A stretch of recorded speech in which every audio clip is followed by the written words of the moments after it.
is the most consumed drink after water, and it is widely enjoyed all over the world. This aromatic drink is usually made from the leaves of Camellia sinensis, which is a kind of evergreen plant originating in Asia.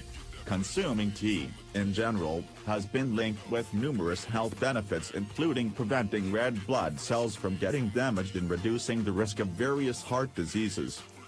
A unique form of tea called Puerh is named after the town of Puerh in the Yunnan province.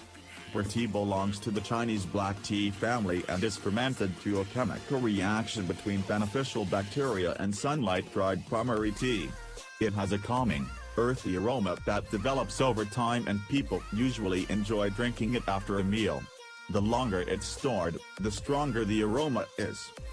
Some studies were done to both animals and humans that showed that Puerh tea is able to enhance weight loss. Puerh tea suppresses fatty acid synthesis, which then affects the process of lipogenesis, transforming fat into energy almost straight away after your meal. This prevents fat from building up and also prevents weight gain. Furthermore, it has been found to lower blood sugar and blood triglyceride levels.